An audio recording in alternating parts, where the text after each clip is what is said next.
Hey colega, ¿quieres ir ahorrando ya? ¿Buscas pagar menos por tus videojuegos? Hasta 6 millones de personas ya estamos ahorrando un montón en nuestros videojuegos de acción, deportes y RPG favoritos gracias a Eneva. De hecho, podéis descargar su aplicación o entrar en la página web porque está disponible tanto en España como en Latinoamérica. Empieza a ahorrar ya entrando en los links de la descripción.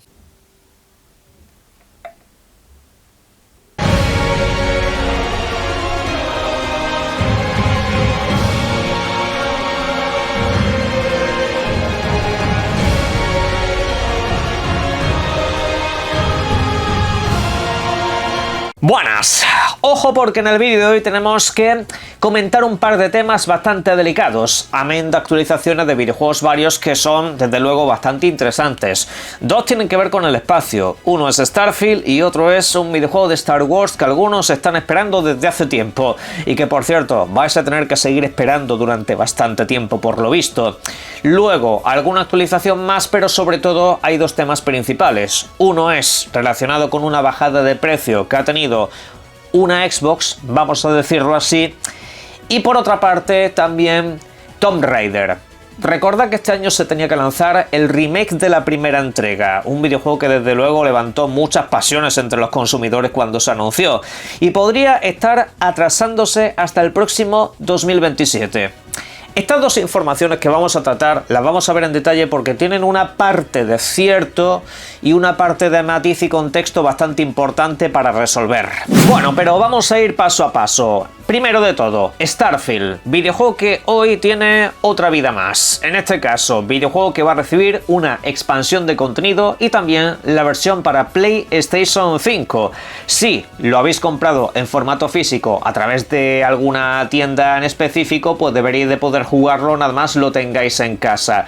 Pero si nos vamos al formato digital o hablamos del lanzamiento de la expansión, los horarios pasarían a ser los siguientes. Atentos.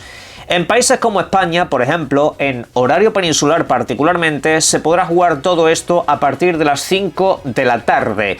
Luego, en Canarias sería a las 4. Si trasladamos nuestra estancia al otro lado del charco, si nos vamos, por ejemplo, a Ciudad de México, pues sería a las 9 de la mañana. A esa hora Starfield ya estaría a vuestra disposición para PlayStation 5 en digital y también lo que es el contenido de expansión. Pero no voy a redundar mucho más sobre los horarios. El caso es el siguiente. Este contenido de expansión, si os habéis comprado la edición Premium, la edición coleccionista en su momento, la edición superior de todas o el bundle de acceso anticipado, ya lo tendréis en propiedad, ¿vale? Es decir, si tú en su momento tuviste el acceso anticipado del videojuego y te dieron acceso a la primera expansión, esta expansión también la vas a tener.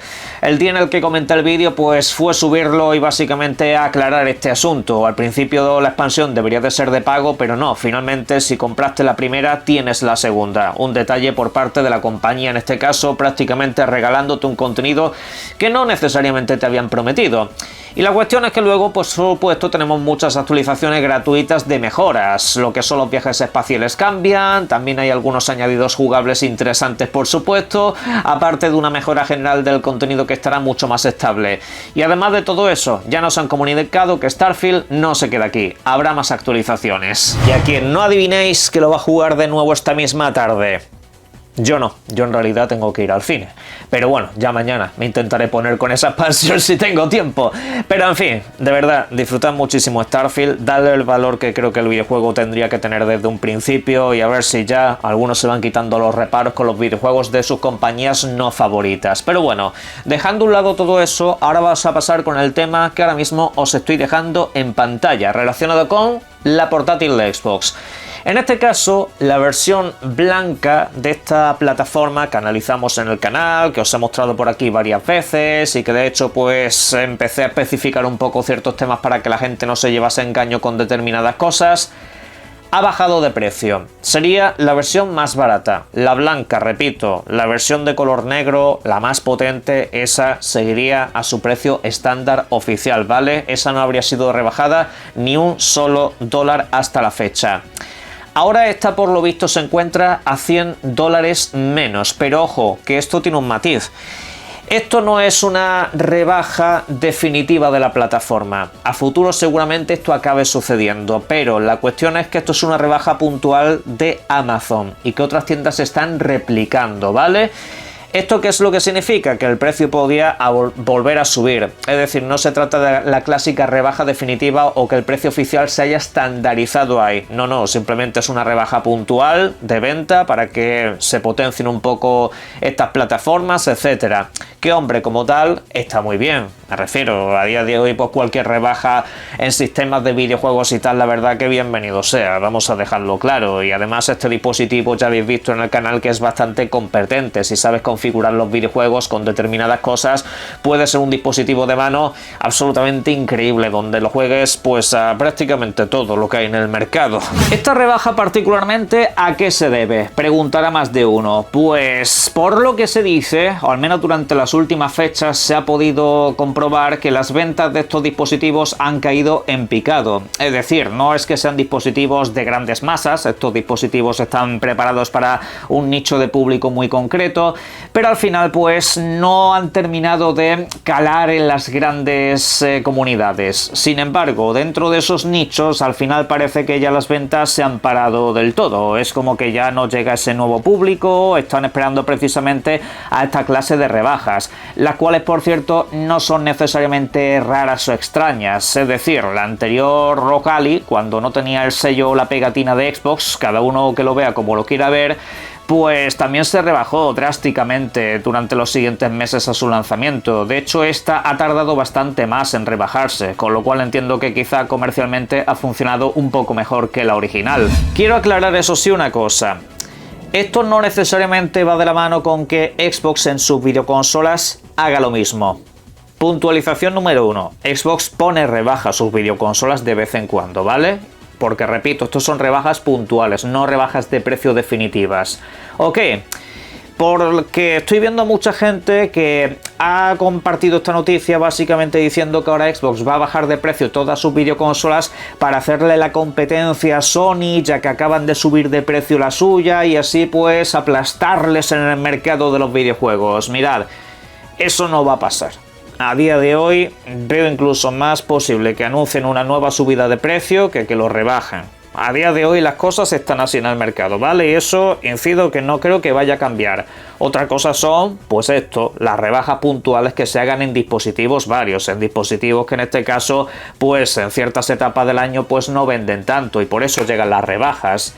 La cuestión, esto también que tenéis que tener en cuenta que no es una consola de Xbox. Esto ya en su día lo debatimos y mucha gente me chilló, se enfadó conmigo, empezaron a pegar porrazos en las paredes y todo lo que tú quieras. Esto es una plataforma de Asus. De entrada ni siquiera es una videoconsola como tal. Esto es un ordenador de mano, ¿vale? Y luego a partir de ahí ya discutimos todo lo demás. Pero la cuestión es esa. Asus no tiene nada que ver con Xbox. Aquí está el sello y la colaboración de Xbox, como lo está en ciertos mandos que tú te puedes encontrar en la tienda que también tienen el logotipo de Xbox. O también sucede en el caso de PlayStation, con los mandos compatibles. PlayStation también da su aprobación a unos mandos muy específicos que no necesariamente fabrican ellos. De hecho, los clásicos mandos Pro los hacen otras compañías que no son esas, no son las compañías originales, simplemente le dan su sello de aprobación y ya está. Con lo cual aquí también tenemos que hacer otra pequeña diferenciación. Pero bueno, hablando de PlayStation, vamos a ir con una noticia que ha levantado bastante polémica. Tiene que ver con Ghost of Yotei.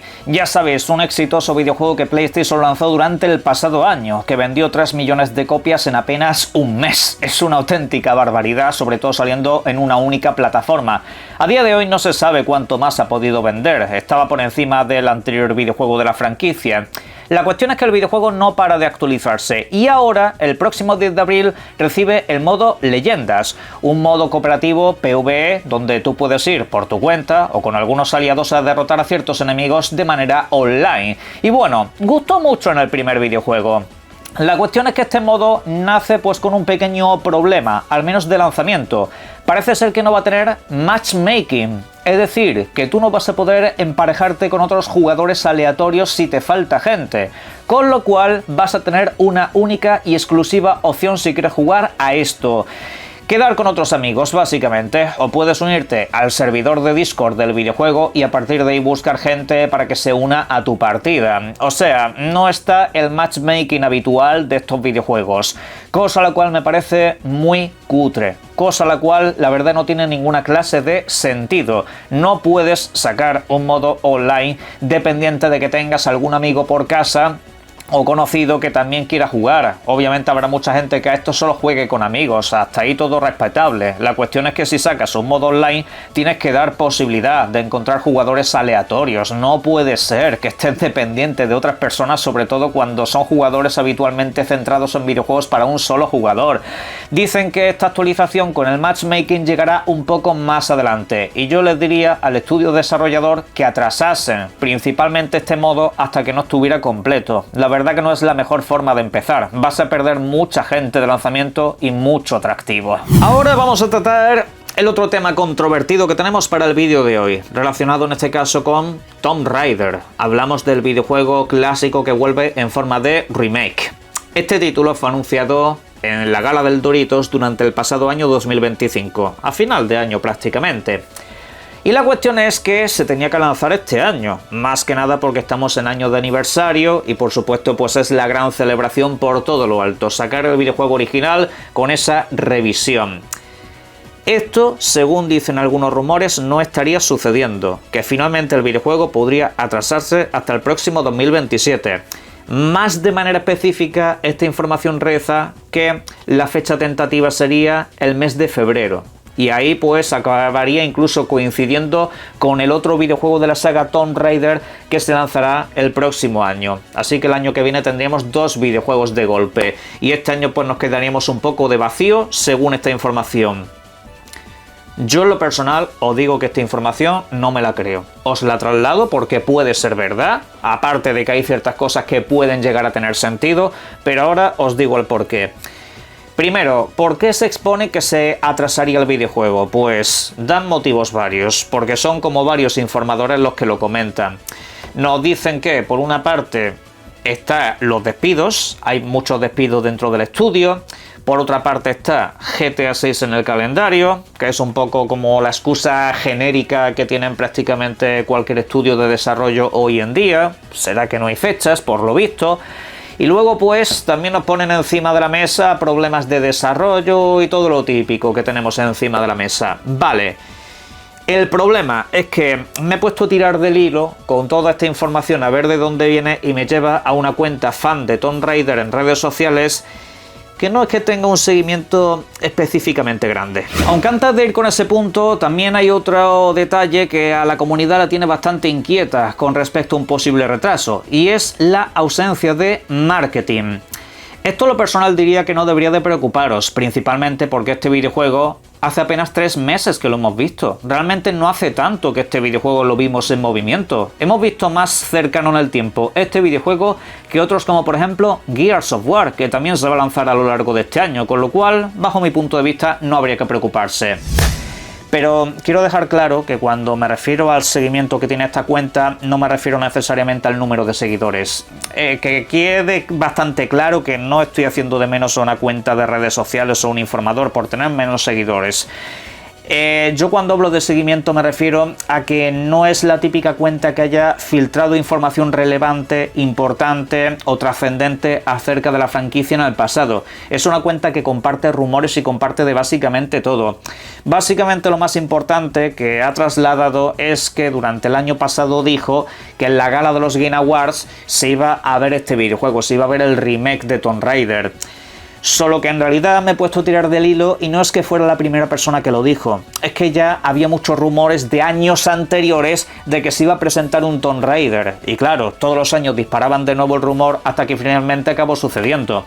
Es como el rumor de Half-Life 3, alguna vez acabará pasando, pero es que claro, si lo tiran todos los años, todos los meses, en todas las galas, pues a lo mejor algún día acierta, ¿sabéis? Así también me pongo yo a lanzar rumores, y es lo que pasa aquí, ¿vale? Yo incido, no le llamo ni mentiroso ni nada, simplemente os digo que la información está un poco cogida con pinzas, no es una información que yo me pueda tomar tan en serio, y estamos hablando del aniversario de Tomb Raider, yo creo que aquí van a hacer esfuerzos por sacarlo, incluso apuntaría a finales de octubre octubre para que saliese, pero bueno, yo lo voy dejando por aquí. Esta es la información. El que tiene más mala pinta es Star Wars Eclipse, un videojuego desarrollado por Quantic Dream, un título que se anunció hace ya mucho tiempo, más concretamente en 2021, y del cual no sabemos absolutamente nada. Pues ojo, porque parece ser que la inversión en este videojuego podría paralizarse. Hay grandes grupos inversores que estarían dispuestos a dejar de invertir en este título particularmente. Y eso pues ha trasladado a la posibilidad de que al videojuego todavía le quede mucho tiempo. Este videojuego, que tendrá pues un impacto narrativo muy importante, serán los típicos videojuegos que hace este estudio de desarrollo, pero en el universo de Star Wars, a mí desde luego me parece bastante interesante, pero sin embargo dicen que todavía pueden quedar años hasta que este título se acabe lanzando, porque no solamente es que haya un desarrollo lento, sino que además incluso están perdiendo inversión, lo cual a mí incluso me preocuparía de cara a una posible cancelación. Pero en fin, vamos a tocar madera, a ver qué es lo que pueden hacer para seguir adelante, porque este proyecto me interesaba. Para cerrar vídeo quiero dejar aquí un pequeño tema personal, a lo cual incluso le iba a dedicar un vídeo en paralelo, pero tiene que ver con este videojuego que os estoy dejando en pantalla, Darwin Paradox. Muchas gracias por el recibimiento que ha tenido el análisis de este videojuego en el canal. Ha ido incluso mejor que videojuegos un tanto más importantes o relevantes en la industria. Gracias por compartir mi entusiasmo. Pero hay gente que no ha compartido mi entusiasmo y que ha activado el modo "te lo voy a criticar absolutamente todo", básicamente diciéndome que me he vendido a cambio de un código. Su argumento es que han visto la nota en el portal Metacritic y se han encontrado con que tiene el color amarillo, un 72. No voy a entrar en eso de que el 72 al fin y al cabo es un notable de toda la vida, no voy a entrar en eso, simplemente voy a entrar en que vuestra falta de criterio personal no es asunto ni culpa mía. Yo no puedo hacer nada por ti si no has tenido un criterio propio como para valorar un videojuego por tu propia experiencia, sino que tienes que hablar por la experiencia de otros. Es bastante curioso eso, que a mí me descalifiques por valorar un videojuego bien al cual tú no has jugado. No sabes si tengo razón o no hasta que no lo juegues tú. Lo siento, la vida en los videojuegos funciona así. Hasta que tú no lo juegas no puedes intentar decirme a mí si me estoy equivocando o no. Puedes intentar ver la coherencia de mi análisis en comparación con otros análisis. A partir de ahí tú puedes decirme que yo no he sido coherente con lo que digo en uno y con lo que digo en otro. A partir de ahí me puedes descalificar, pero no usando la nota de Metacritic, porque tú también te estás apoyando en la opinión de otros a quienes no conoces. Por cierto, otros a los que dices que son prensa vendida, pero cuando me interesa la prensa ya no es tan vendida. Cuando me interesa para descalificar a mi creador de contenido más odiado, entonces la prensa sí me vale. Por cierto, a la prensa también le dan códigos de prensa de juego. ¿Ahora qué? En fin, de verdad, jugad a los videojuegos para poder calificarlos. En la caja de comentarios vuestras opiniones y por supuesto, disfrútenlos mucho. Un saludo.